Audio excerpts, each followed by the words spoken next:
Good morning, Wilton, Connecticut. How are you today? Welcome, welcome, welcome. We just asked everyone to take their seats. My name's Bob McDowell, and I have the privilege of being the director of the Riverbrook Regional YMCA. And we were just discussing here a moment ago. Somebody asked me, how long have you been here? And I said, I'm in my 17th year. So having a lot of fun still, and it is so good to see everybody back in this space and for this important conversation that we're going to have today. So, but before I turn it over to Dr. Kevin Smith, I do want to thank the Wilton Public Schools, the Wilton Youth Council, the National Alliance on Mental Illness, the Wilton Police Department, the town of Wilton, the Mental Health Task Force from Wilton. You know, a lot of agencies just come together came together for this conversation this morning, and without them, many of you would not be here this morning because we wouldn't be having this. So give them a big round of applause, folks. And again, I thank you on behalf of our YMCA and our community, and I'll turn it over to Dr. Kevin Smith, our superintendent of schools. Good morning, everyone, and welcome. I want to say thank you to Bob McDowell and our friends here at the YMCA for graciously hosting this event this morning. And I echo his very warm welcome to all of you, and so happy that we don't have weather this morning.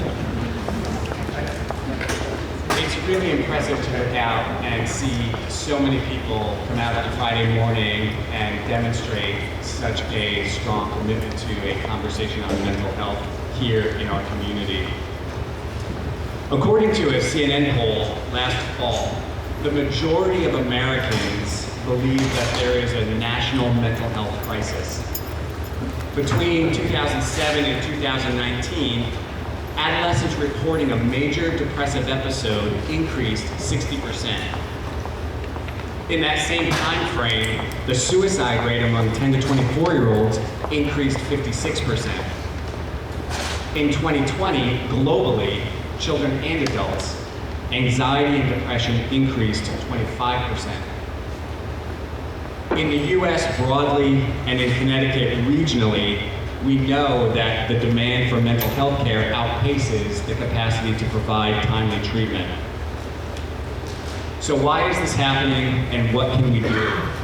This morning, we have the opportunity to engage in a community conversation about mental health. We can develop a deeper understanding of the trends and patterns, and we can collaboratively identify new and better strategies to respond. We are so very fortunate, as we always are here in Wilton, to literally, not just here, but out here, to literally have a room full of experts, the very best in our region. So our program this morning will consist of two parts. The first will be a keynote address by our very good friend, Dr. Andrew Gerber, the President and Medical Director of Silver Hill Hospital. His keynote will be followed by a panel discussion with a range of professionals from across the community, including our panel facilitator, Denise Quayle, who is the Managing Director of Kids in Crisis, our Wilton Deputy Police Chief, Rob Cipolla, Marie DeMazzi, a parent here in town, who is also an advocate for the American Foundation for Suicide Prevention here in the Connecticut chapter, Vanessa Elias, a parent coach and representative from the National Alliance on Mental Illness here in Southwestern Connecticut, Sarah Heath, our Director of Social Services, Anthony Nave, or I guess Tony Nave, the Clinical Director of Mountainside Treatment Center right down the street, Chandra Ring, the Executive Director of the Wilton Youth Council, and our very own Kim Zemo, Wilton Public Schools Safe School Climate Coordinator. So we're looking forward to a very robust discussion, and thank you again to our panelists for volunteering your time and lending your voice to this important conversation. Our keynote presenter is no stranger to Wilton and has been an ally of ours for many, many years. Dr. Andrew Gerber is President and Medical Director of Silver Hill Hospital in New Canaan. His distinguished career combines his work as a clinician, scholar, research scientist, and executive. He completed his medical and psychiatric training at Harvard Medical School, Cambridge Hospital, and Weill Cornell and Columbia Medical Schools, and his psychoanalytic training at Columbia. Dr. Gerber completed a PhD in psychology at the Anna Freud Center and University College London, where he did advanced work in psychoanalysis and psychoanalytic therapy in young adults.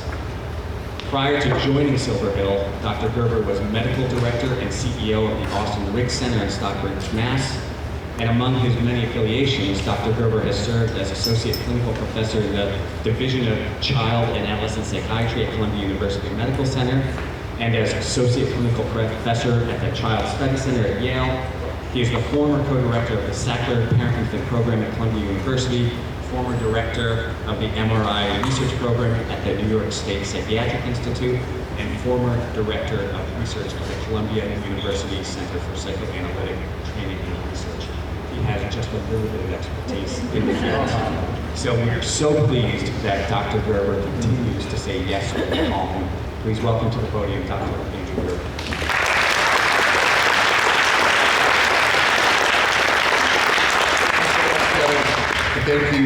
Thank you for having me here today in this incredibly stressful and difficult time as we cope with challenges that we didn't imagine we would be just a few years ago.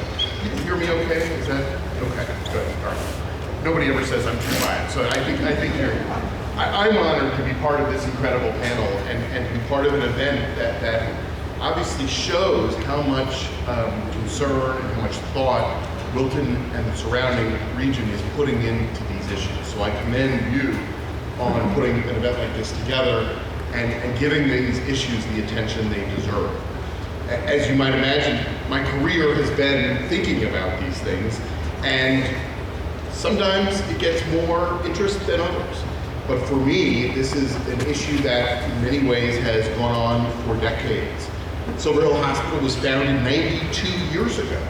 And the principle under which Silver Hill Hospital was founded was that issues around mental illness and addiction are not rare. They're hard to talk about. There's an enormous stigma around it. But there is no family, there is no individual who is not affected in some way or other by these issues.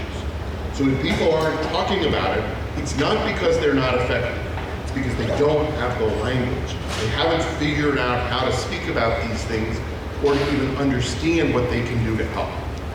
And a lot of that ends up being about feelings of shame, about feelings of blame. It happens within families, it happens within communities.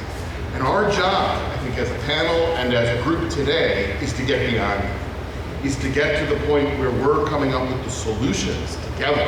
Not pointing fingers, not saying this one should have done that or this one is afraid to talk about that, but being open and honest with each other about what we need to do to protect and help each other and of course our children and the students in the schools. So my remarks are going to be relatively brief this morning, but my goal is to give somewhat of a framework at least of how I think about the challenges we're facing and the opportunities that lay in front of us. So I'm going to divide my talk into three groups. I'm going to start by expanding a little bit on what Kevin was just so powerfully speaking about in terms of the challenges we're facing right now. We're seeing it every day at Silver Hill Hospital. I'm going to talk then a little bit about what I see as the underlying reasons for those difficulties, because I think one of the scariest things, and it's true in medicine in general, it's true in society and life in general, is when we're only talking about the end results, the bad results, we don't necessarily know what to do about it. What we want to do is understand the underlying causes, because that will then suggest the things we can do. And then in my last part, I am going to speak a little bit about the broader themes of what I think we need to be doing as a society, as a community, as individuals, as schools, as hospitals, to start to turn this around. And I think there's a lot of reasons to be hopeful once we have some consensus on what needs to be done. So let me start on the more depressing side, right? You heard from Kevin some of the statistics about the increase in difficulties, what I would call the symptoms that are being reported by young people. And by the way, young people are the worst affected by COVID and the recent years, but it doesn't mean that parents or adults are spared. When those surveys have happened, parents and adults are also talking about the devastating consequences on them. And one thing we know is that families are systems. And when one individual is affected, it affects everybody. So whether it's as young people suffer, that also increases the stress on their parents, or it's as adults suffer, the stress that causes in the young people. In a way, it doesn't matter. What it means is you have to think holistically, because the directions are clearly going in both ways.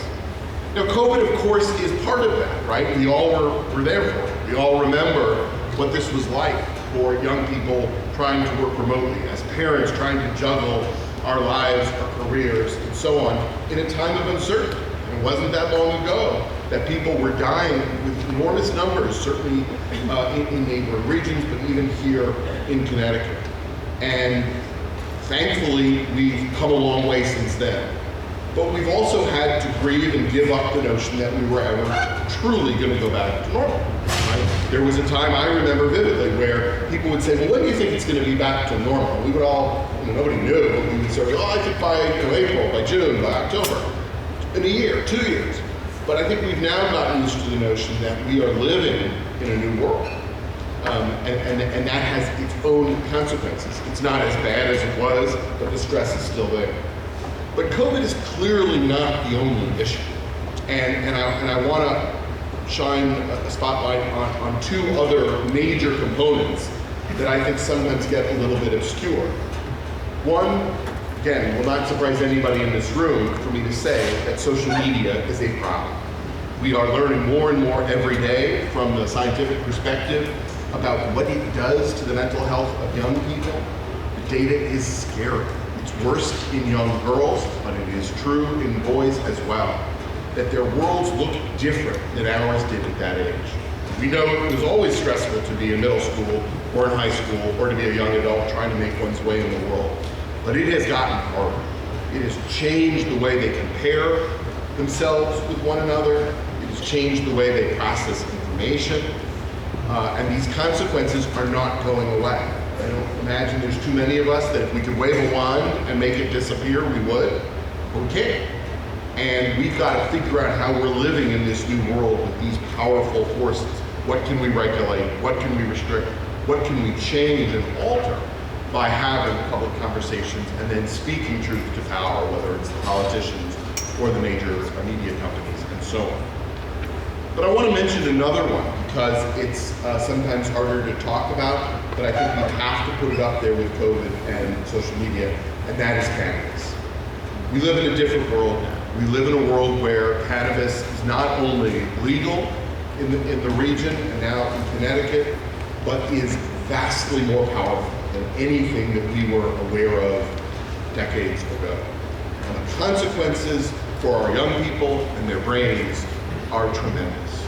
We know this from states that legalized earlier, like Colorado, that the rates of psychosis in these communities are going up. Ideally, that goes up transiently when young people are using it. It's not all young people, of course, but in some group, we don't know the exact percentage yet. It could be as high as 10%, might be as low as 5%, but in some subset of young people, cannabis turns into mental illness. And with continued use, unfortunately, that illness can become irreversible. The sooner they stop, the better in this group. I think it's too late to turn back the tide on the notion of legalization, but I don't think it's too late to turn back the tide on commercialization, meaning the power of the major companies distributing, marketing, selling in our communities in ways that, unfortunately, our young people can be devastatingly affected. I never imagined I'd be standing up here with that message. I didn't think we would see this kind of widespread use and the consequence for psychotic illness. That's the tip of the iceberg.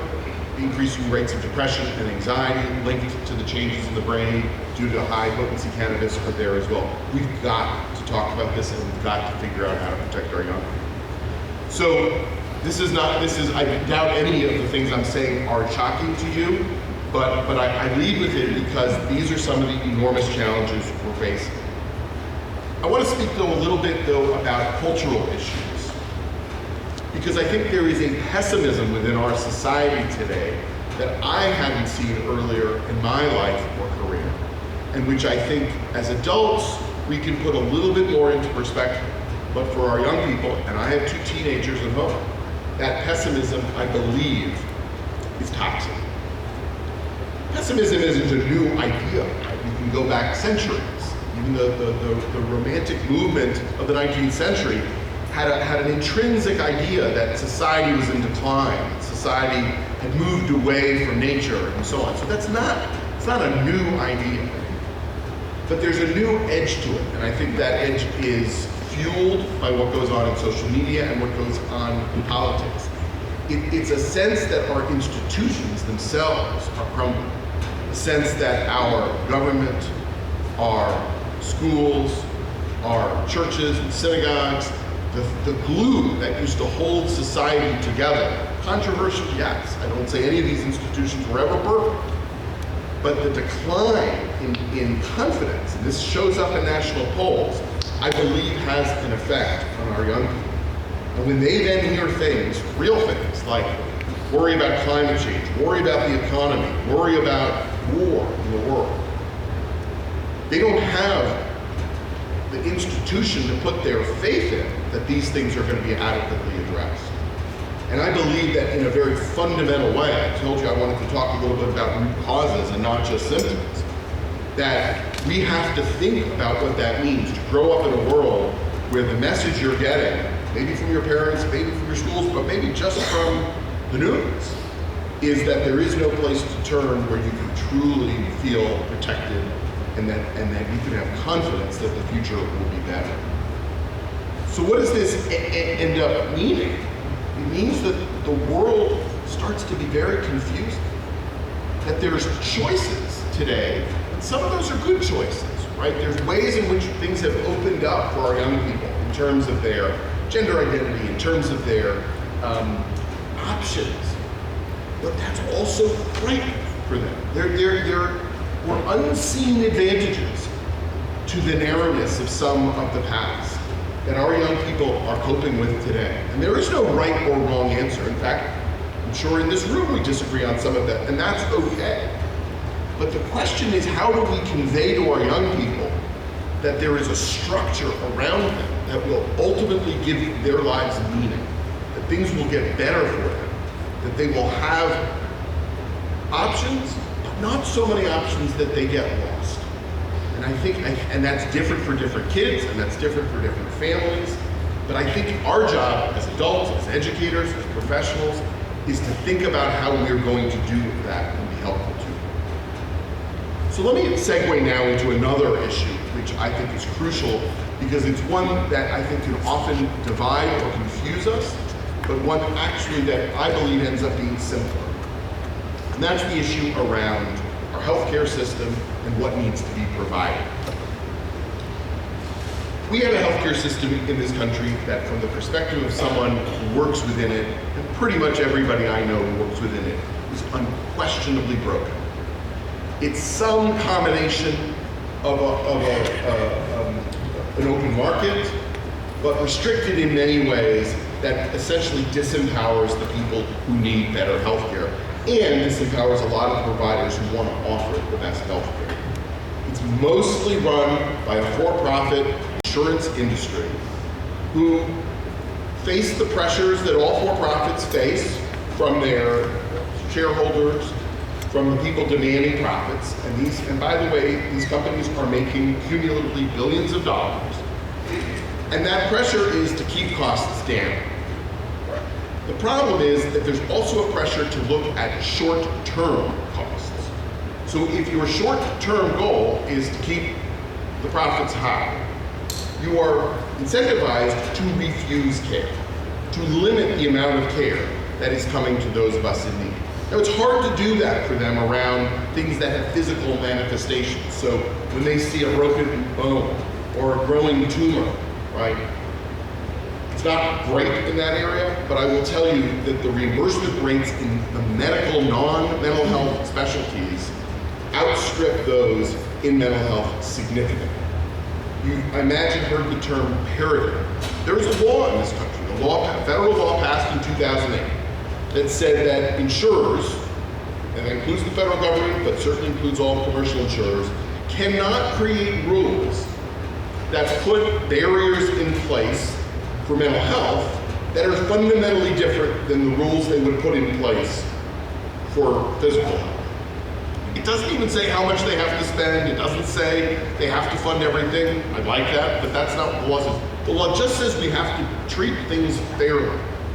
Yet, the overwhelming observation is that that law is being violated by insurance companies every single day. No one is being held accountable for it. Insurance companies continue to put barriers in place. Those of you, and I imagine there are many of you in this room, who faced the task of getting pre-authorization or approval or reimbursement, I know we do this at the hospital every day, find a maze of confusing rules that seem designed, and I don't think they just seem designed, they are designed to make it hard to pay for proper high-quality care. A colleague of mine used a term recently that economists sometimes use, which I quite like. He called it a confusopoly. And a confusopoly is a system that was designed to confuse the consumers so much that they essentially can be taken advantage of. Yesterday, in the mail, comes a letter from our insurer that denied one of my kids for a service. It didn't say what service they were being denied for. It didn't say why they were being denied. It just came with a blank form. It was the most confusing thing I could imagine. And it's understandable then when people give up. And this leads to another really important point. From the insurance company perspective, there is a motive to say that what we need in this country is to train more low-cost mental health professionals. From their perspective, what that means is you increase the pool and you save money. Because supply and demand, you've got more people. But remember, they don't want people with a lot of training because that would be more expensive. Now, that's nothing against those individuals. There are good people out there, including people in this room, who do really good work. But what the insurance companies don't want to do is pay for people with more training, and they don't want people to be able to send them the bills for that. So when people say there are no psychiatrists in Connecticut, that's not true. There's 2,000 psychiatrists in Connecticut. It's not a huge state. You include New York in that, you've got 5,000 more psychiatrists within a short distance. Now with virtual care and people being able to get licensed in multiple states, which many are, there is not a shortage. But what there is a shortage of is the number that will take insurance, right? Most child psychiatrists, by default, in the state of Connecticut, including in this region, and you know this, will not take insurance. And those bills are high. Is that because those folks are selfish or because they don't want to treat more people? No. It's because the rates being offered by the insurance companies are so low that they are designed essentially to drive people out of the system. That's increasingly true in hospitals as well. We've struggled as a hospital over the years to maintain our insurance coverage, and we do it on our inpatient and our outpatient sides. We don't do it on our residential, quite frankly, because we'd go out of business if we tried to do it. Other hospitals, Norwalk Hospital being one of them, are pushed to close inpatient units, to close services, to limit their services, not because they don't care, they do deeply. Norwalk was wonderful, because they lose money. Because the way the system is set up, there is no way to sustain high quality care and take insurance. Now, that's not a complex problem. Insurance companies would like you to believe it is, but it's a simple problem. There needs to be regulation, there needs to be accountability with the insurance companies to make sure that they are paying for high quality care for individuals. Now, I'm not saying every individual needs the same level of care. There's a range, right? There's folks with lower degrees of mental illness, medium and very severe complex mental illness, and naturally, just as if you have a simple arrhythmia that needs one drug versus you have a drug that needs a procedure, you have a heart problem that needs a procedure versus you need a heart transplant. Those cost different things. And insurance is actually appropriately set up for that, but it's not set up there for mental health, right? We have to hold them accountable, we have to talk to our politicians, And our politicians tell us this, and this is not a criticism of them. They say, listen, I need a clear message. I think that's our job, is to get a clear message to help them make that argument. So let me now go on to something a little more before I turn it over to the panel. Advances in knowledge are happening. The field is progressing. And we are lucky. We live in a region with Yale University on one side, with the New York academic institutions on the other, with a large number of people devoted to thinking about these issues, many living in our community. And we are seeing new therapies, new psychotherapies, because remember, not everything is a medication, but we are also seeing new medications, and we're even seeing treatments that are more novel than that, and looking at it. We understand the illnesses better. We understand how to identify them earlier and get young people into treatment. We know more about how to integrate some of this, not all, but some of this into schools, because I think there's appropriate boundaries between schools and healthcare facilities, but there are also ways that we can work together. We love working with the school system here in Wilton because of your openness to having those conversations. So that's good news, right? Another great piece of news, stigma is decreasing. Many of you, I imagine, are like me, you drive your kids around for hours every weekend, and you listen to the conversations that go on in the backseat. And the degree to which young people today are able to talk about their mental health, to talk about their stressors, to share with each other about things that people used to keep very, very secret to their detriment, is inspiring to me. And I think we get some credit for that because we helped our kids have those conversations, and they get a lot of credit for knowing that this is something they shouldn't be ashamed of, that they should be able to talk about. Athletes, celebrities talking about illness, that's a good thing. That gives us the opportunity to have those conversations and destigmatize. And that's true in every group. I think girls, I have 2 girls, they were always better at this sort of thing than we were as boys. The boys are getting better too. And people in all communities are able to talk about this. I mentioned a little while ago that I think we need to fight back against the insurance companies that are denying payment. There are lawsuits going on in this country now, class action lawsuits. California has really led the way in this, that hold them accountable. There's a major ruling a couple of years ago in Northern California against United Healthcare, in which the judge ruled that they had inappropriate standards, that were denying people adequate care. That case is still under appeal. It's been going back and forth a little bit in the courts, but there is hope that there are people fighting for this. A few other cases underway at the moment, and in response, some of our states have passed laws to enforce this. California really led the way. New York followed. Connecticut has some decent legislation, as does Rhode Island. And we need to be better informed about that. I believe we need to inform ourselves and then hold our local politicians accountable for making sure these new rules get enforced with the insurance companies. But I want to end on one last theme, and that is the theme of community. And to me, this links all the things I've talked about. Remember, I started by talking about the stressors on our young people and the extent to which a confusion and a lack of meaning in their lives is fundamental to some of the challenges. We're not going to go back to the way things were. We don't want to narrow the choices.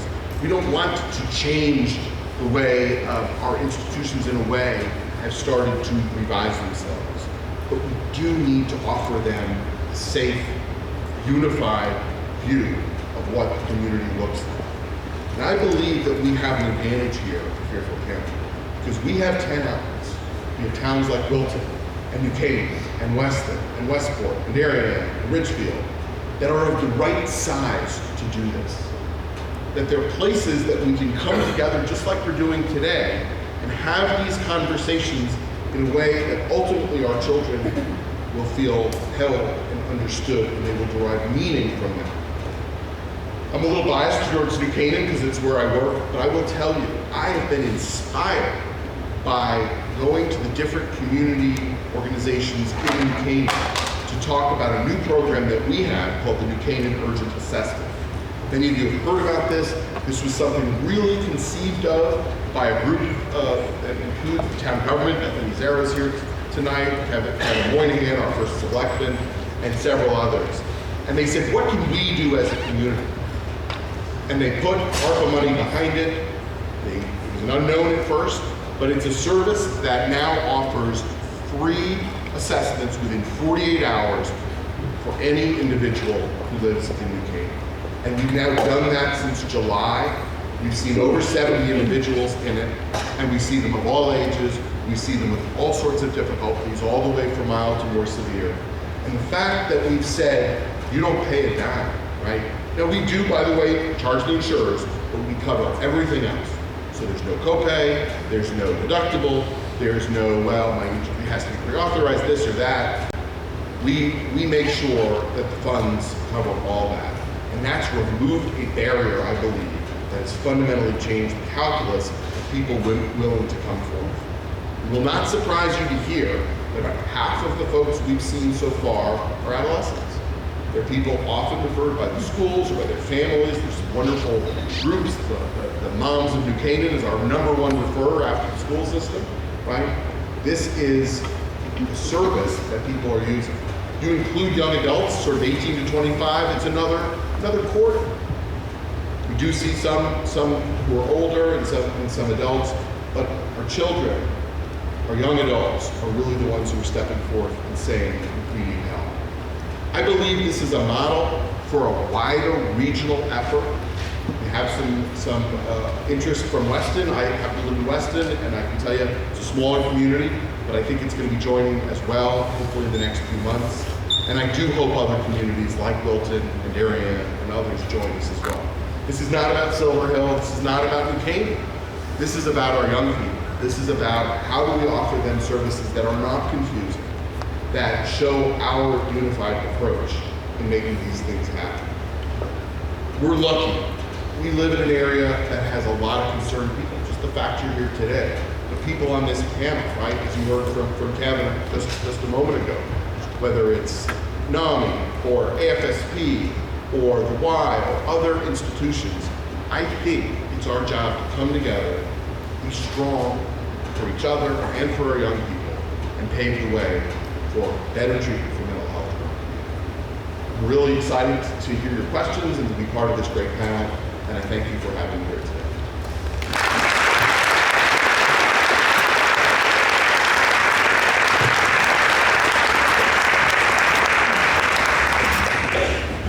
Thank you so much, Dr. Gerber. That is such important information and eye-opening, and I appreciate it. And I also appreciate the innovative, creative approach that you're taking with this new assessment program that I've heard a lot about and been a part of some of the presentations. And I think it's a creative response to a very unusual and scary time. And I think the fact that all of you are here is just speaking to that we're hearing about this every day, all day, on the news, from our kids, from our schools. So it's a great opportunity to talk about that. So this is the discussion part, and we really do want to hear from you. They have on the tables cards, if anybody wants to put down any questions they'd rather have handed in. We also have microphones around the room. Jeff, Palmet, you'll collect cards and pass the microphone around for anybody that would like to ask a question. And then we have some emailed in questions. We had a lot of interest in this event for people that couldn't come but wanted some of their concerns addressed. So take advantage of this amazing panel. It's an incredible resource to this community, and these people all work in many other communities, so we're really blessed. I'll start with the audience first. If there is a question out there, you have to warm it up a little bit. Maybe I'll, can you hear me with that? Yes, I can hear. Go ahead. Okay, so somebody handed one in, and actually let's start where Dr. Gerber finished. Does Wilton participate in Silver Hill's urgent care assessment program? Why or why not? So right now, no. It's the way we conceptualized it. It's a program you have to buy into, and it's gotten less expensive actually since we first started it. But the offer's open. But Wilton, as a community, would have to decide to join.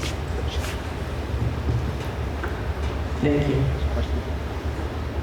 Another question right here? Is there one here? Yeah. And you can address it to anyone in particular or just to the group? So I grew up in the 80s, and it was very good. I'm sorry, I was saying I grew up in the 80s during the Just Say No campaign, and we were at the here, in school. We'll have that. Like in school, these messages were delivered to us in school, and like I never in my life tried a drug because of that. And so the danger now we're facing with our kids with cannabis, and is this message being delivered in school? Are they understanding how dangerous it is? And maybe this is a question of Kevin is for anyone on the panel or any people on the panel working with the schools to introduce programs where they're having meaningful programming around this and educating. Thank you for your question. Kim? Can you hear me? We actually. Kim, can you repeat the question? Can I repeat the question? A little Yes. bit. Yeah. I was just going to say, the question is, years ago, there was a campaign, Just Say No. What are we doing in our schools today to educate kids about the dangers? And we found out Just Say No didn't work. And yes, we are educating our kids. It's embedded in our health curriculum.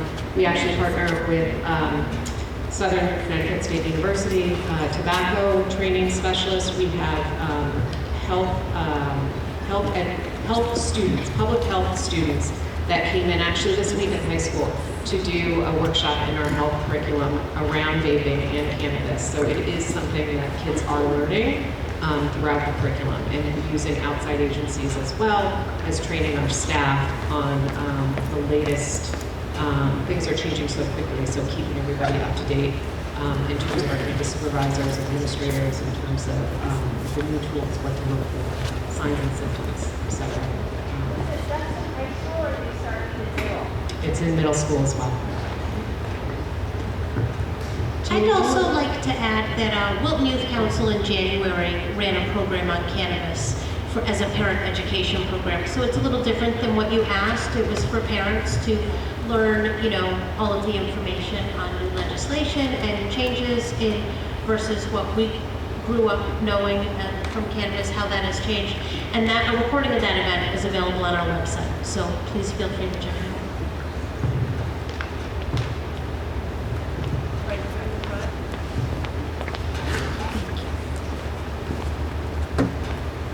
What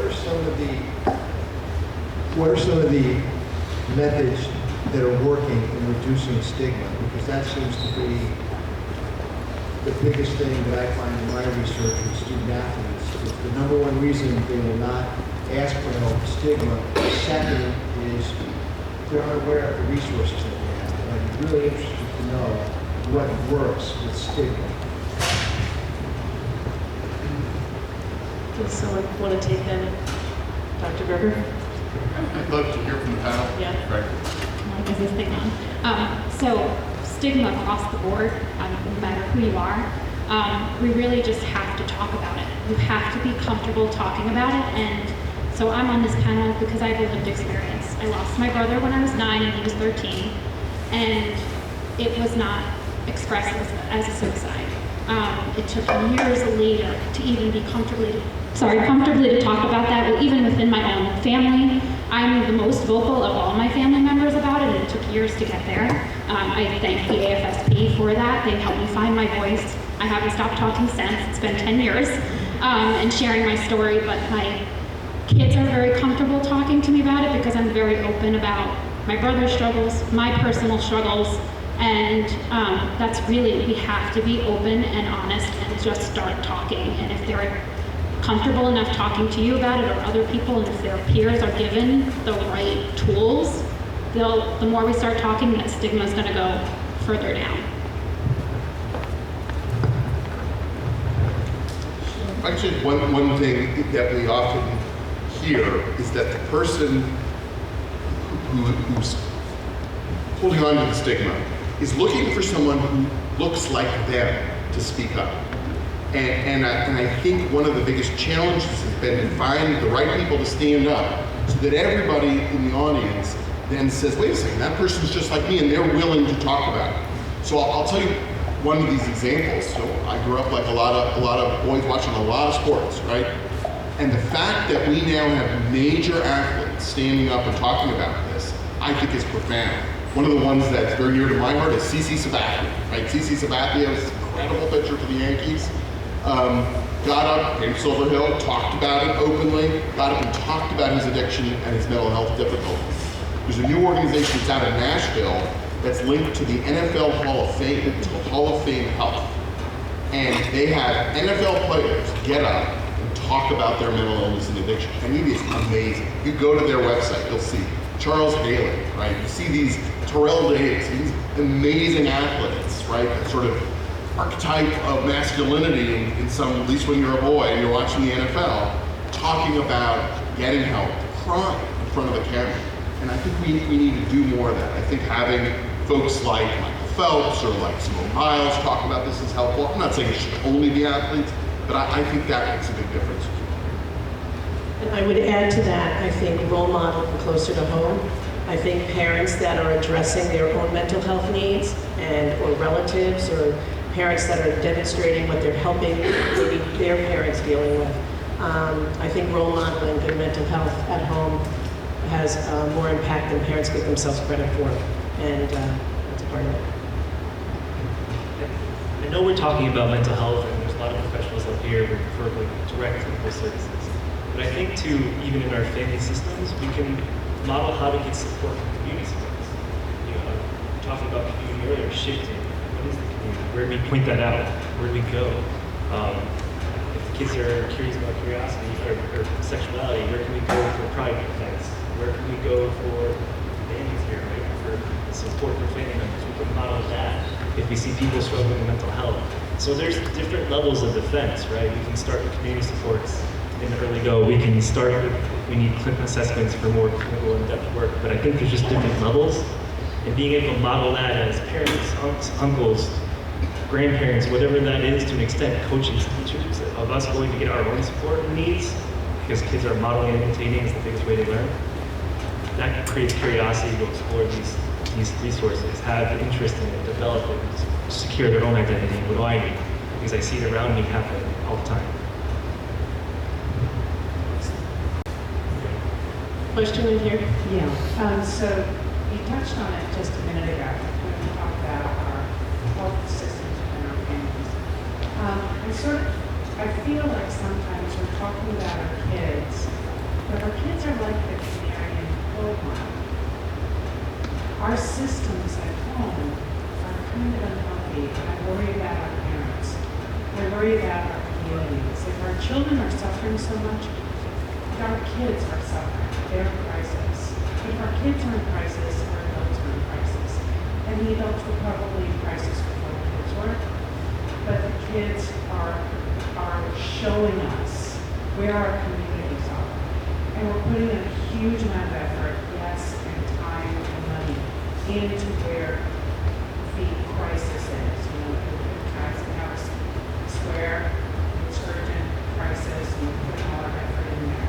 I don't hear us talking about where we're supporting the parents, and not just the parents, the other people in the community. If we have a healthy environment at home for some of these kids, those parents are talking to other parents. I have one of my kids is in public school, and she talks about a couple of her other friends, and she worries about them. She's like, this one is saying this, and this one is saying that. And I say, okay, what is she saying, or he's saying to their parents? And she said, they can't. They're afraid. They're afraid of putting too much pressure on their parents. So then we need to talk to a school psychologist. And if we're not talking to them in the next week, I'm talking to a school psychologist. But I'm sure that my daughter isn't the only one saying this. I'm sure that it's not. So what are the services? What are the resources?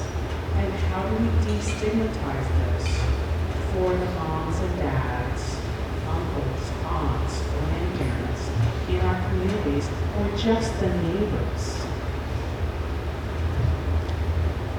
you want to talk about some of the resources that are available for parents? I'm sorry.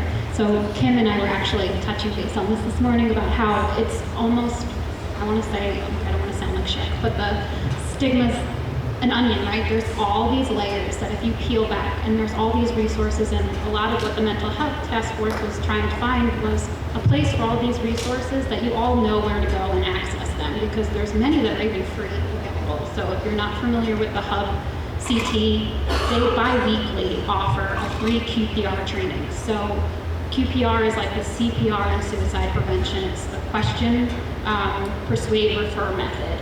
And that's something that everybody in the community should have in their back pocket. Educators should have it, because when they're in their classrooms and they're witnessing these children, they'll know what to do and how to get to the next step. Because really what it is, we need to be asking the right questions, but knowing those questions to ask, and then getting them to the proper resources.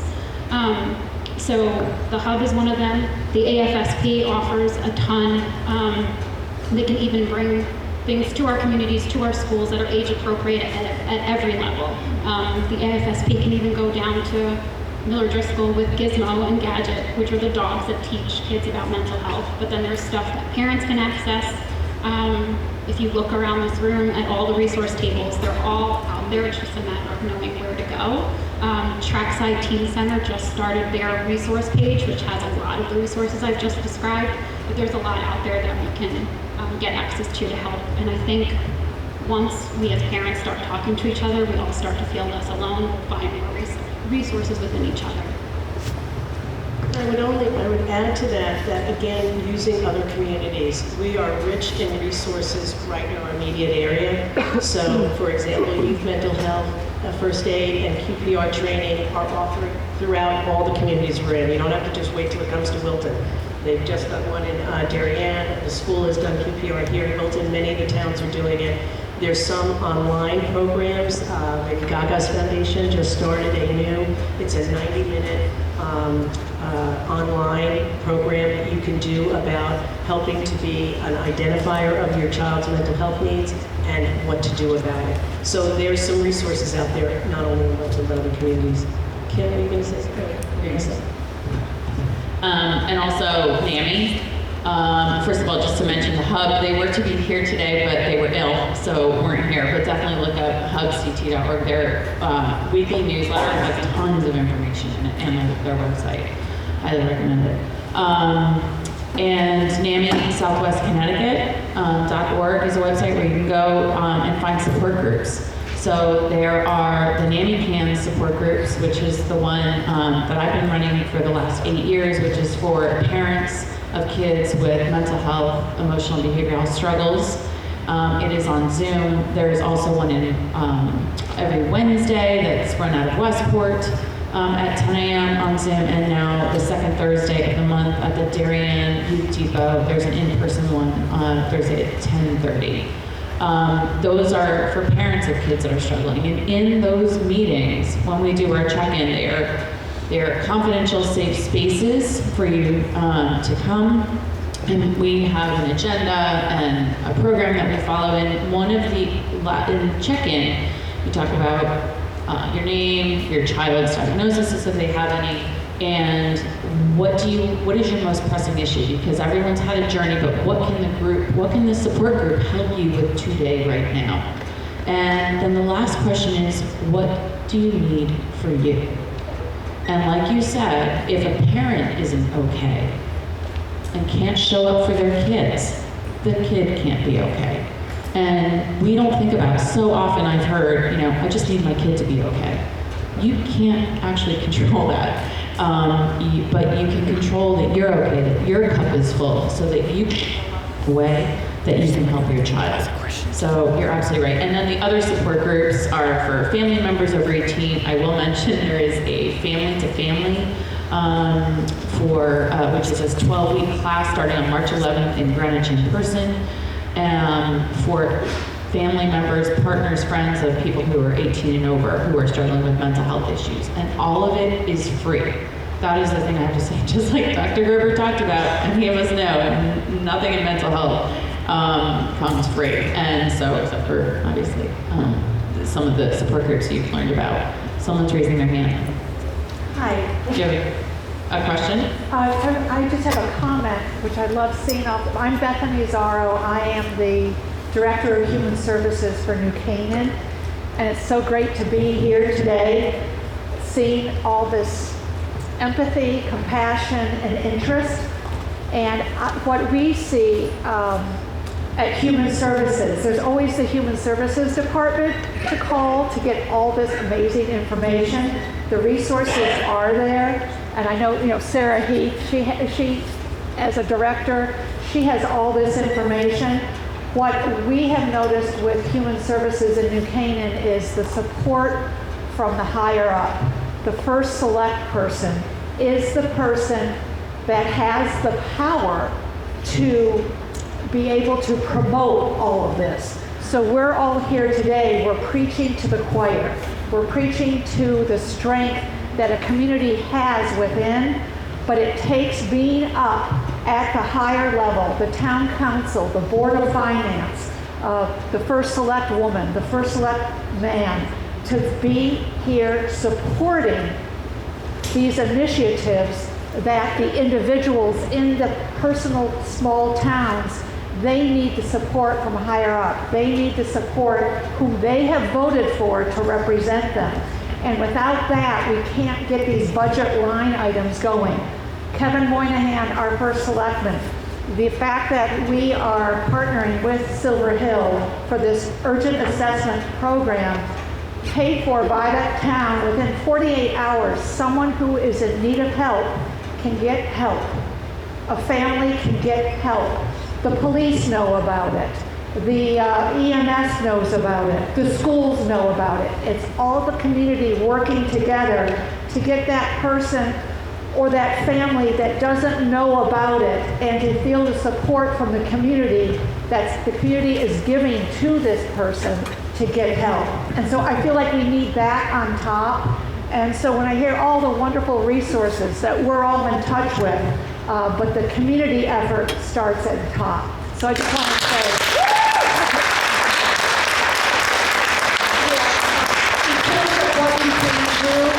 you can talk to your first select person, and if we did not have our selectmen promoting this is his baby. We just had a fundraiser last weekend. The New Canaan Town Players did a production of Ordinary People. They've been doing it for the past 2 weeks. They fundraised for our New Canaan Urgent Assessment Program. We need to keep it running.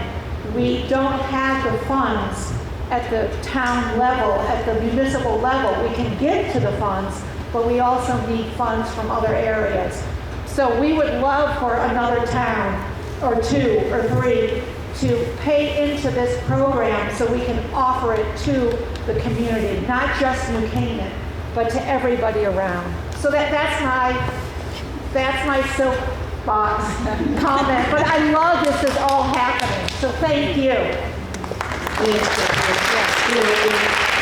You mentioned reaching out to your state politicians, start local. It's overwhelming sometimes to think I can make a difference, but maybe starting in your hometown. Before we go on to another question, Kim, did you have something you wanted to add? I was just going to say, use QPR training in the district. Our staff at the secondary level are training. We have 2 staff that are trained trainers, so we can continue to update that every several years, as well as our Hope Squad new club at school. It's a small group of students that were selected by their peers as trustworthy. They go through training, their QPR training as well, to be able to connect kids to services in the school. So Denise, kind of pulling together a handful of questions. Jeff, can I add one? Oh, sure. I just want to add that Wilton Youth Council has a coalition for youth where we bring youth-serving community members together on every other month. And one of the things we offered this year was QPR training in partnership with the schools. So we were able to help get a number of youth-serving community members trained in QPR as well. So combining a couple of these, maybe this is best directed towards Sarah and also Rob, is what sort of services are available in Wilton that social services is doing, and also what's the police department seeing on this front, both in terms of incoming and also kind of where to turn from there. So So from the police perspective, I'll just start by saying, QPR is something that our officers are going through in their respective EMR recertifications. I just went through a couple months ago, and that was a portion of the 3-day training.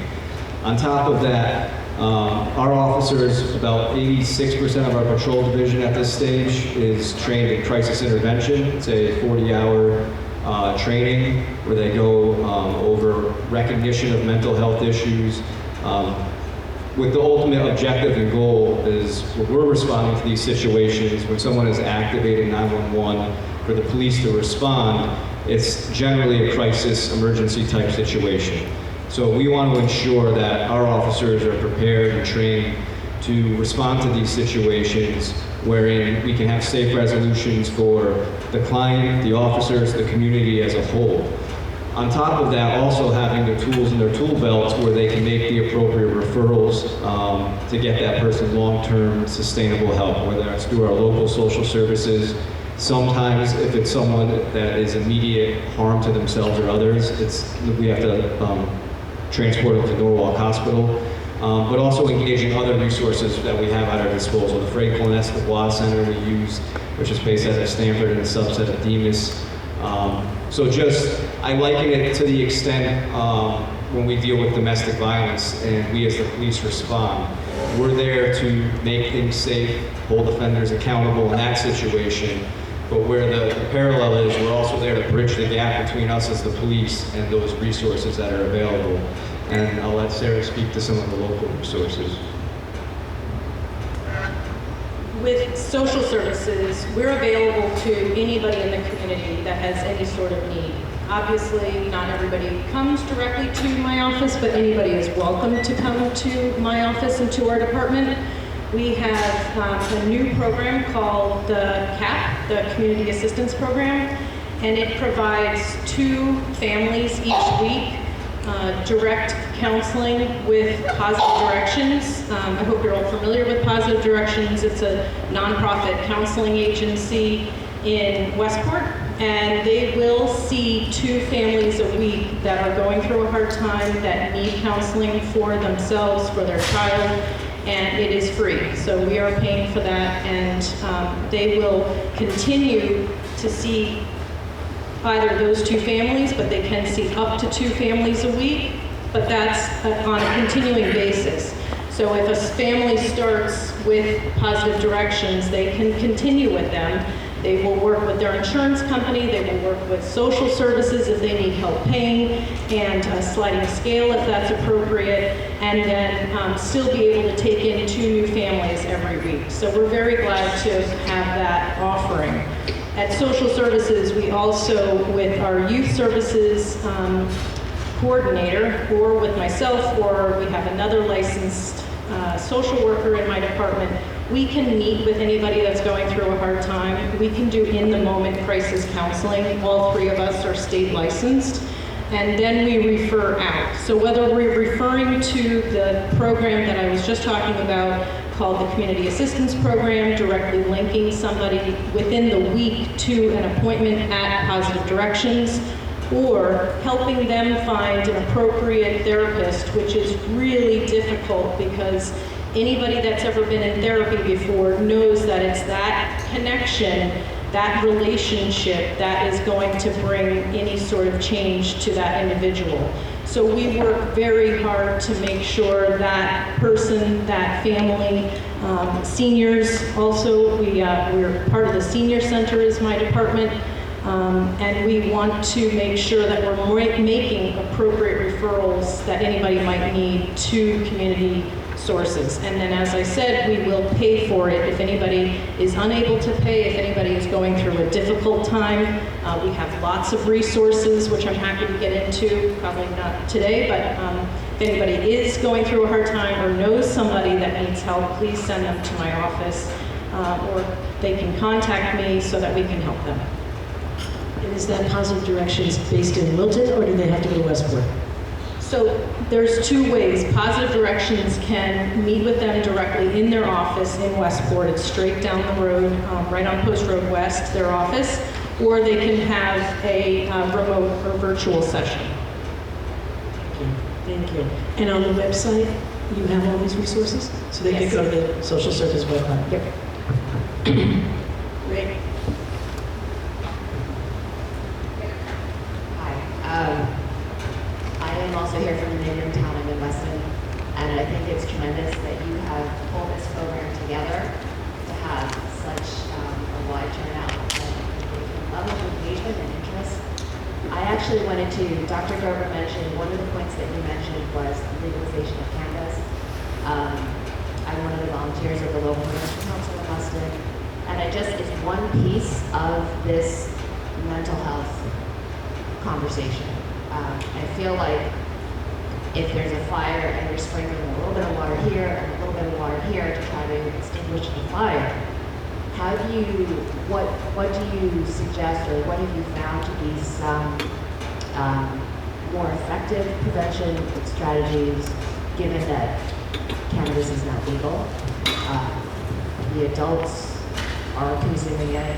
When you think about modeling of adults with young adults and adolescents, I'm just curious if the panel has any new information or new strategies in terms of pushing out education to the kids. I know it happens in the schools, and they receive this information through their health curriculum. We try to provide programming to parents and families as well. But with legalization, how do you actually address this in a different way? Let me just start by creating a framework for the answer. It's a great question. I think there really are two pieces. I think there's the education piece, and I think there are many people on the panel who can speak to that better than I can. How do you educate in a way that really registers? Because, listen, we're all bombarded by information every day from all sources, and things get lost. And remember that advertising, and I think we're just at the beginning of seeing the onslaught of advertising around cannabis that we're going to get. And that's in competition with what we're saying. So I think we have to be really crystal clear about what we're telling our young people. And from my perspective, a general message about cannabis is bad, that's gonna get lost. A message that there is a subset of the population for whom cannabis is toxic and will turn them, will essentially trigger a lifelong mental illness. We have to find a way to give that message. And I'll defer to others on the panel about where we are about that. But let me just mention the other piece, because it's one that we're very engaged in. No matter what we do, we are going to be seeing an increase in the rates of psychosis in young people. We have inadequate services in this state and in the country, but I wish this had been thought of before the legalization had been passed. We need to have first episode psychosis programs in every community in this state, so that as soon as a vulnerable individual starts to display some of those symptoms, we catch it early and they get the treatment they need. Because the longer you wait, the more psychotic episodes they have, the harder it is to treat, the more likely this is going to turn into a lifelong illness. I'll give you one example of how this needs to happen. There is a program that was originally founded in New Haven called STEP, or Specialized Treatment for Early Psychosis. It's now been replicated up in Hartford. There is no STEP in Fairfield County. And I think the state needs to fund this in Fairfield County so that there is a group who is expert in this specific kind of treatment and identification of early psychosis. So that's just one example, but I think our whole mental health system has to really gear up to identify and treat early psychosis in vulnerable individuals. And it's in our state already, so close by. Correct. And I just want to say again that I think it's really important that parents and community adults educate themselves about the reality of new cannabis. This is not what we had in the 70s, 80s, or even 90s. But that percentage, when you learn about it, that was like like 3, 4, at the most, high potency was at 10%.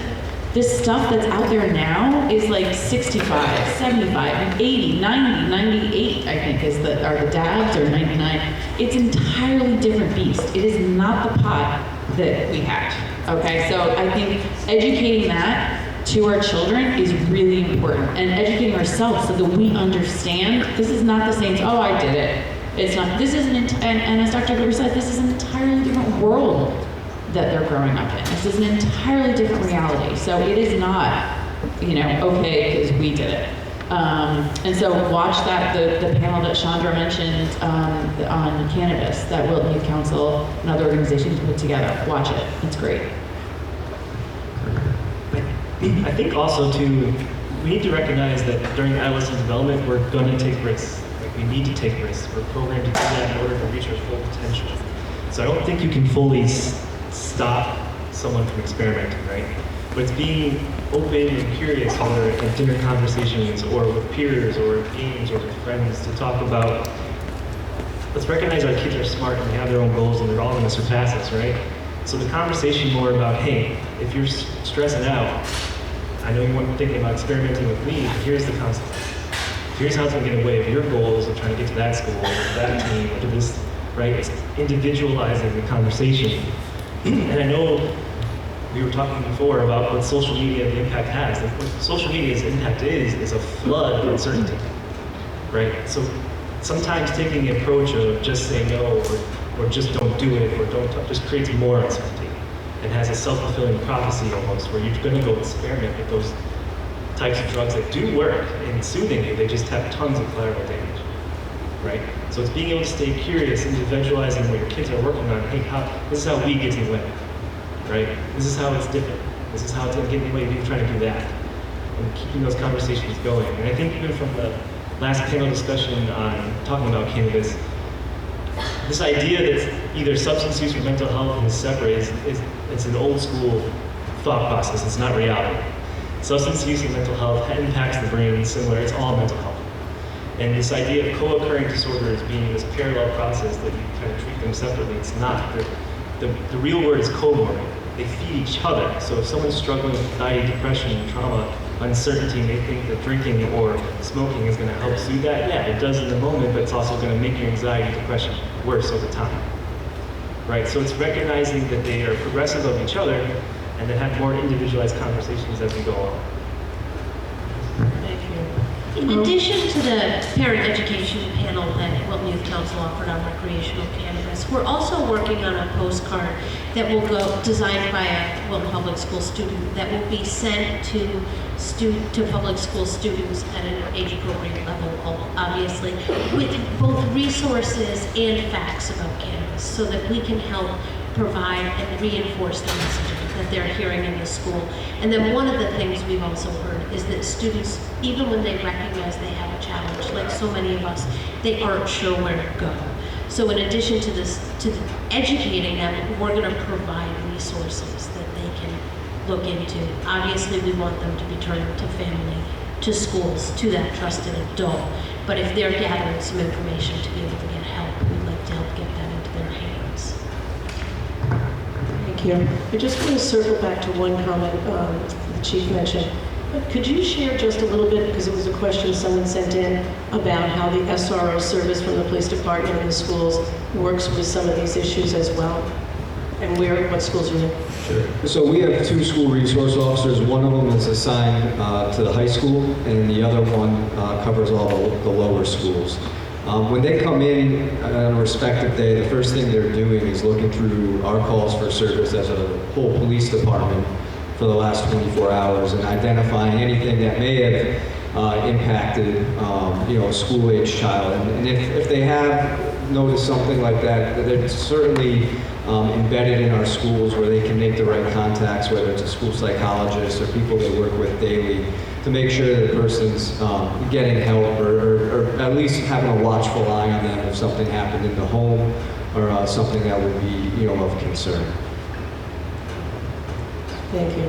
Hi, Do you have a question? Sorry. Oh, I'm sorry. Kim wants to That's such a critical collaboration between the schools and the police, because we can't support the kid if we don't know, and just being able to kind of wrap the services around when things are going on outside of school or after hours is just super critical. So their relationships are just critical.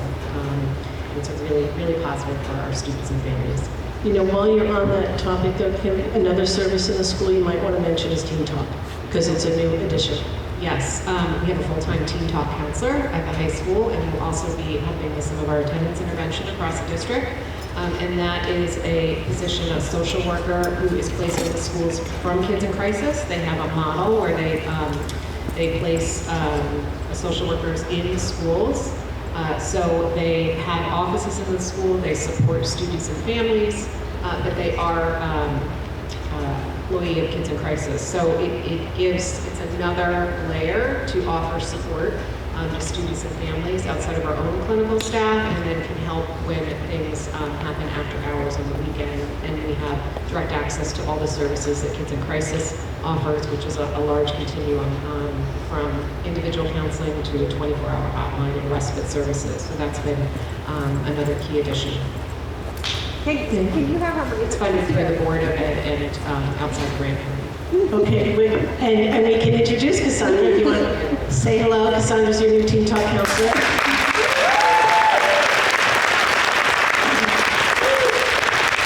Over to you, Jeff. Oh my God, I'm on time. Good morning, everybody. So my name is Lori Fields. I'm the director at Trackside Teen Center. This is an incredible event. Thank you for hosting. It's a very important topic, of course. My background is as a licensed clinical social worker. I spent a great deal of time early in my career working in a psychiatric emergency room for a city hospital in the Bronx. And whenever there was a crisis of great magnitude inside the hospital system would do what's called a root cause analysis. A lot of people in this room are probably familiar with that process. I am very interested in talking about what is at the root of what is happening right now in our community, for our children, for adults, for all of us collectively. Because unless we address and have real conversations about what is at the root of this crisis for us as a community, it's very, very hard to undergo and enjoy sustained change.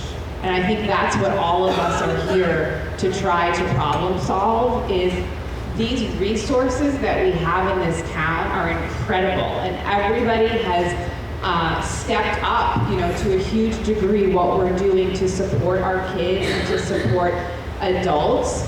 But I'm concerned that we're not having real conversations about how do we create a culture and set conditions on a root level of what really needs to happen so that our children don't need so many resources, so that we don't have to be in this state of crisis. And I'd love to open the floor, to a discussion about this. I think it's more important than even talking about all the resources that are available. Resources we can all find on the website, and it's amazing, and facts are great. But in the past 15 years, I've been working with very high-achieving individuals, like every one of us in this room. And what I've discovered in 30 years of talking about human behavior and potential, what blocks us and creates illness more than anything else is the way that we feel about ourselves. And if we don't change the way our kids feel when they're in school about the amount of pressure, and it's not about a blame in any way, it's about, okay, we're listening, we're seeing what's happening, what do we do as a community to take some pressure off? What do we do as a community to offer conditions for our children so they don't feel so stressed out, so they don't feel like if they missed a football game, they're going to be benched for the next game, so they don't feel like, I want to play this sport, but I have to commit to this level, and that's stressing me because now I can't get my homework done, right? So I think this is the conversation that needs to be had as parents, and I know I hear this from parents all the time. I just had someone at Trackside last night having a private conversation, which happens consistently. Parents are saying, this is too much. And I think it's hard to say it out loud in front of a whole group and in front of your community, but this is too much, and parents are suffering. And we are all here because we are devoted and dedicated to how can we help each other? That's the conversation that I'd like to see happening.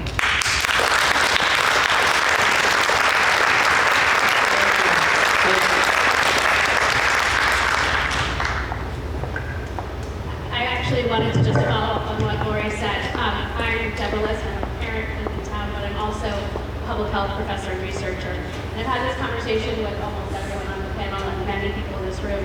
From my public health hat, what I really think we need is to do a needs assessment. And we need to do a professional needs assessment so we can really understand.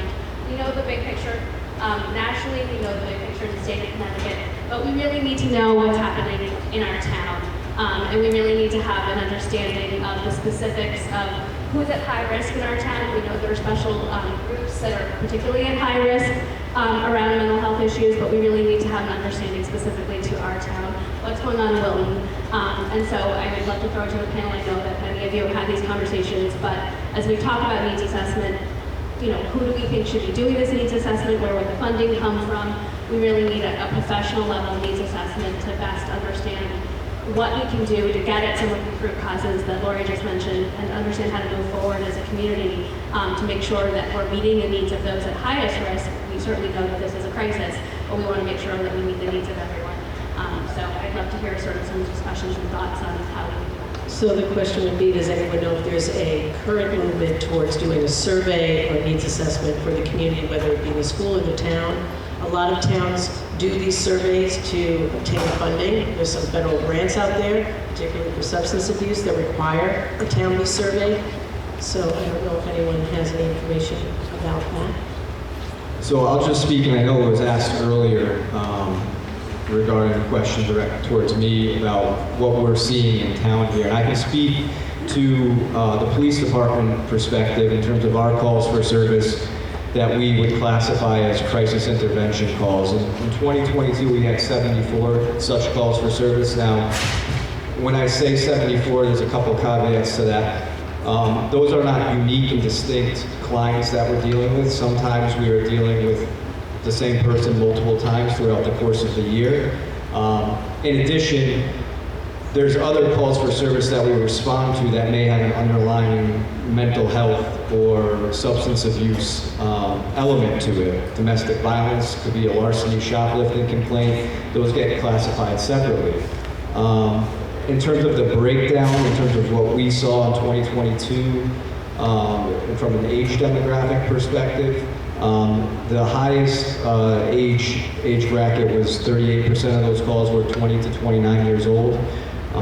19 and under made up 33% of those calls for service. But again, I caution that these are sometimes the same person multiple times.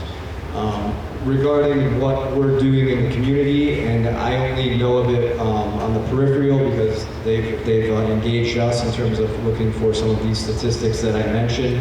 I know our health department is currently leading up an assessment, community health needs assessment, but I would defer to them to get into the specifics of what that actually entails. I know they're engaged in various town entities, departments to gather the statistics or data that they need to put that together.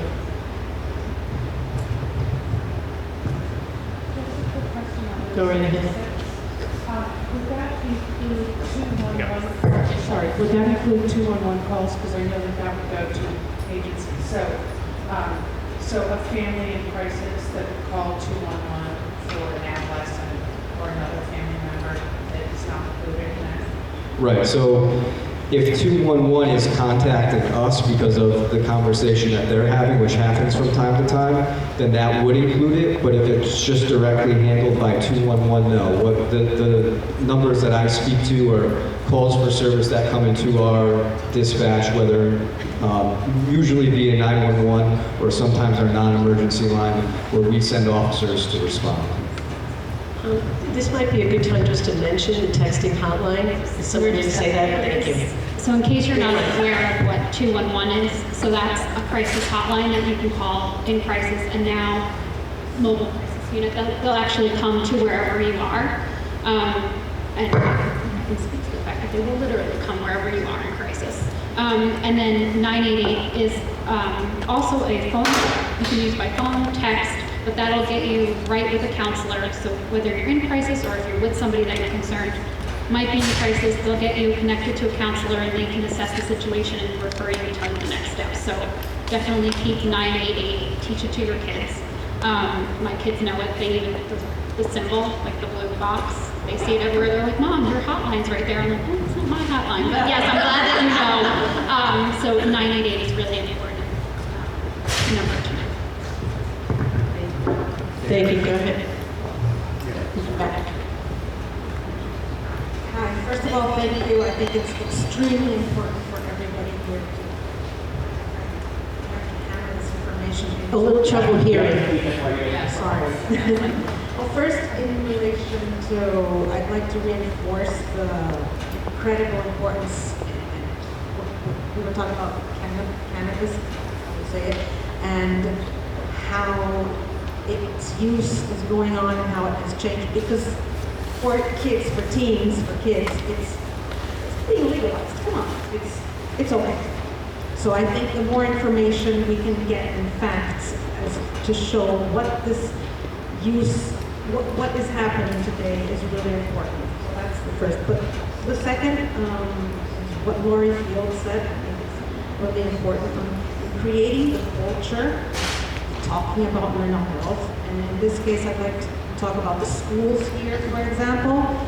How can we help staff and teachers deal with things that are going on in daily, like I heard about a conversation just yesterday from my child as to, oh, you're one of those from flex class but how can teachers guide the kids? How can they guide when a conversation like this happens about mental health, when people are wanting to talk about it, but there is so much misinformation? Are you thinking from the school perspective, guiding kids in school when they're sharing mental health concerns? How can we help? How can staff and teachers be helped to deal with that? Yes, I'll take that one. Good. We continue to offer professional development. I know at the high school we had a meeting early in the year. We're having another one shortly to kind of talk about the increase in mental health needs and how teachers can support students in the classroom. So it's ongoing conversations. We work individually with teachers that may have students that are struggling, our mental health staff. So I think if teachers have questions, encouraging them to seek out the mental health staff in that school so we can work on a plan and how to support that in the moment. I think, again, addressing things in the moment as they come up and having the language to do that is really important to continue to erase the stigma. Again, at the high school, we had an advisory period that was all around kind of the stress management and self-care and kind of addressing some of these issues. We've done that really since the pandemic of kind of creating content that the kids can then go through with their advisor, again, to kind of start the conversations and normalize. So it's a continuing work in progress. Thank you. I think we'll do a couple more questions and then maybe do some final comments. Hi, thank you so much. I'm just going to move over here so people don't have to turn backwards. I'm Cece Maher. I want to speak as a 35 almost. I'm so nervous to talk to you about this, but as a 35-year person in Wilton who raised 3 children in this town and lived through so much of the things you're talking about, okay? That feeling of how are my kids going to succeed? My boys used to joke about they weren't sports guys. They used to joke about being the humor on the bench because they never got played. You know, my daughter talked about how she didn't fit in this community, right? We've grown up to be tremendously successful adults in that. To me, success means that they're happy and that they are living their life. Not because they're making $1 gazillion, because my middle guy is a firefighter in San Francisco, and that was so hard for him to come to the fact that he wanted to be a firefighter because he grew up in Wilton, and the pressures are enormous. So all I can say is, Lori, I completely forgot your name already. Lori, I'm really nervous about this because I am not, you may know that I'm state senator, but I'm talking to you as a Wilton mother, okay? And it's someone who has lived through this. And what I see is when Lori spoke about the need to really get underneath what you're feeling It's about building community. It's about coming together and talking to each other. All the resources in the world, which are fabulous, and thank you so much for doing this, and thank you for taking the time, and thank you for all of your presentation. But if you do not come together as a community and get underneath, it's part of the modeling for our kids to come together as a community and talk together, not just listen to experts, although we appreciate you, but come together as a community and talk. That's the modeling our kids need, because they're on their phones, they're not talking to each other.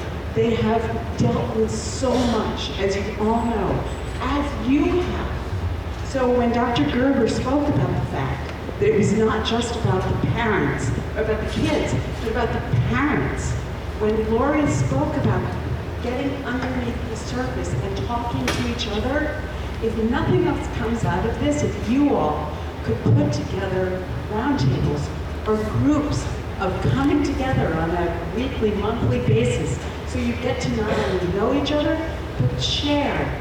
I remember walking into the Village Market the day that my daughter was rejected from all 10 colleges she applied to. And I remember walking into the Village Market and how incredibly painful that was to run into mothers that I knew that their kids got in. Now, just gotta say, she went on to be CEO of Wikipedia, so I think I went through that experience and I couldn't talk to anyone about it because I was so upset about the fact that my kid didn't succeed, okay? Please, please come together. Please come together as a community and invite the people who aren't here today.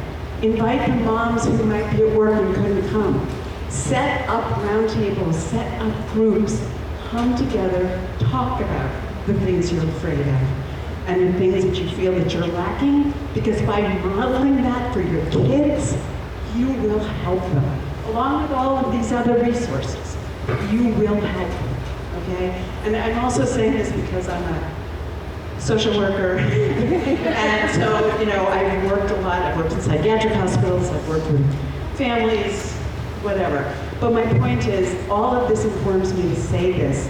Don't just leave here and know that you have resources, but not do anything more. Sorry, there wasn't a question there. That was kind of tricky. Thank you.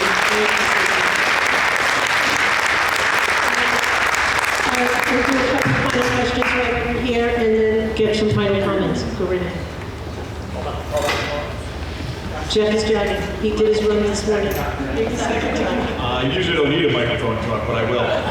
First and foremost, thank you very much all for coming here today and presenting this, and I want to thank everybody. I'd like to thank the group in the back, and I just hope the one thing that they do is actually promote a little bit more the unicorn stickers, because that's what my daughter loves. That being said, now one of the things that I understand that sort of limits what you can and cannot do is, one, is you need funding. Where does the funding come from? However, the downside to that is you have to give the statistics to get the funding. People have to understand what the quantity is. And unfortunately, what I'm going to ask you is, how do you accurately put statistics forward to get that funding? Because there's too many instances where people are limiting the statistics. The police force in New York City has been known to downgrade crime. Chief, I'm not saying it's here, but it's happening in other areas. Suicides are being renamed, so there's not a pandemic of suicides in any area. So how are you accurately putting forth the statistics of what's happening to get the funding and the money needed to promote these programs, but not to diminish or tarnish the towns to which they belong in? Does anybody want to tackle that a little bit? Go ahead, Melissa. Turn it off. I'm not going to tackle it necessarily, but that's exactly why we need a needs assessment. Exactly. We need a needs assessment because we don't have a clear picture of what's going on. Everybody has their stats. My stats, you know, of children that have attempted suicide in a 3-month period in Wilton was 7 children. So last March to June, which is different than Kim's stats because some don't go to Wilton schools, some don't talk to the police, some don't, right? There's all sorts of reasons. So we need a community needs assessment. And I think a lot of people listen to CDC stats and they hear and they worry and they think, oh my gosh, they're changing, but does it affect me at home? Are those stats that relate to me in Wilton? You know, that kind of thing. So local stats are important. I agree with you. I think it's a real problem. And I know that some communities have been worried that if they get the stats, that will somehow make them a less desirable community and somehow make them look worse than others. Back then, pressure issues. And to me, that's such a short-sighted way of thinking. That we need to know. And sure, we should not point fingers, but if you don't know the numbers, it's very hard to then justify and apportion the correct services. Very helpful. Last one, go right ahead. Great. Hello, my name's Devin Rosillo. I am a mental health advocate and a person with bipolar myself. And I'm curious what information and resources are being provided on a broader scale level, because I hear a lot of one-on-one, which is really great, to help kids, teens, and parents with emotional processing and emotional intelligence, so that they have the skills to process their own emotions and then have the language to communicate what they're feeling. What's happening on the broader scale level so that we can reach people at the masses within the communities. Thank you. Kim or Vanessa with NAMI and in terms of what we're doing in the schools, we do have our elementary schools are ruler schools, so that's the SEL curriculum that begins the foundation of understanding your emotions, being able to label them, how to, in the moment, and process through that. And we're using DBT at the secondary level. We new this year, we have 3 sections of the DBT, which we call it LIFT. But the whole goal here is to teach kids the skills so they can manage, so they can make better choices for their life. And the Steps Day curriculum is really built life skills, so managing your emotions, discipline, mindfulness, and interpersonal effectiveness. So that is an elective course, and then we're in the process of building that into as a tier 1, where kids over grades 6 through 12 will look at different skills during different years. So they'll get a foundation of that. So we are looking broadly at how do we continue to build SEL skills in pre-K through 12, because that is exactly in terms of being able to identify and manage so we can make better decisions, and working towards sharing this information with families and staff as well. We've been partnered with the PTA to get grant funding to train parents in a shorter version, but a 4-series module. So parents have the language to then use at home as their kids are getting it in school as well. And we've done some presentations, which I think are recorded on both the high school website and the Wilton Youth Council website around using ruler skills at home as well. And did you partner with the parents on your Zoomer? That was funded, that was a student project and supported in the community through a foundation. So we have what's called the Cave, which is an incredible space at the high school. It's a meditation room. You walk in and you feel like you've been transformed to another location. So that is another way for them to de-stress throughout their day, and our PTA is helping to staff that room throughout the day so we can keep it open. So lots of good stuff. Lots of new stuff since when we were in school. There was nothing else I wanted to share on that, but should I just kick off closing comments? Yeah, Or do you want? Okay. We talked about stigma before, and so I just want to go back to that. And talking is how we crush stigma. So I refer to myself as a stigma crusher, because the second we start talking, other people share their stories. It's called living out loud authentically. And we can do that at the kitchen table at home and talk about these things. And the most important thing to remember is that talking about things doesn't cause them. That is the biggest, most debilitating myth out there. If you talk about suicide, you might give someone the idea. It doesn't work that way. If someone's okay, they don't suddenly think of it. That applies to everything. And parents don't want to talk about porn with their kids, let's just say. But if their kid had a device, they've already seen it. So you're not protecting your children by not talking about it. You need to have open, honest communication from a very young age. So that, I want to leave with that, and then also, because this is one of my babies, what we need as a community is to come together, as Cece says. And so I'm going to push my Wilton's Big Block Party Weekend that we kicked off 5 years ago. And there are 2 weekends that you can organize with your neighbors to create face-to-face connection for parents, for community members, for our kids. And it's really important. So start thinking about being a Block Party leader now, because that's where it starts. Our isolation, our epidemic of loneliness is something that so many are struggling with. You are not alone. And for us, as again, family is a system, right? Parents okay, kids will be okay. So plan your block party, get together, and meet your neighbors. Any other last minute thoughts or tips anyone wants to say that they didn't get a chance to say, a service or anything?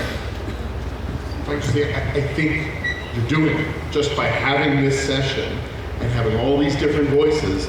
That's a step in the right direction. And I just want to commend the panel and the organizers and everybody for coming today. We need to do more of this.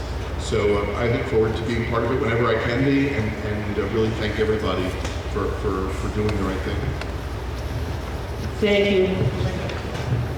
I was thinking all the different comments throughout the day and your conversation about where the stats come from.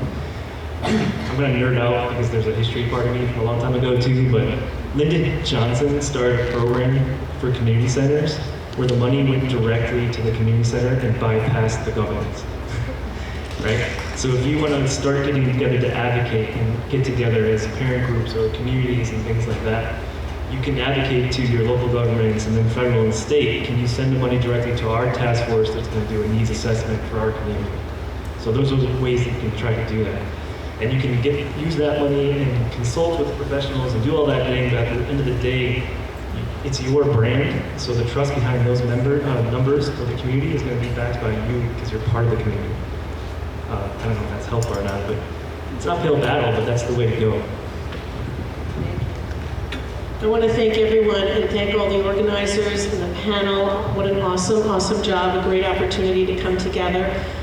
Your resources, there's a lot of great ones right here.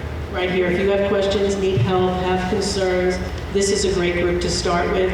Also, the agencies that are around the perimeter have flyers and information. The Wilton Youth Council website is a wealth of information to go to. And use your other communities. We're not alone in this. This is, a national-wide thing, but it's also a Fairfield County thing. It's locals. We have a lot of people around.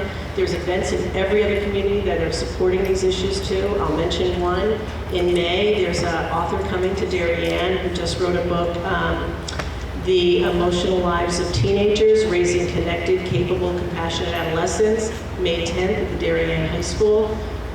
Utilize what's out there. There's another program being streamed on CBS called Connecting the Dots, a very intimate look at mental health for young people. So there's things out there. But thank you all very much, and thank you to YMCA, really, for the work.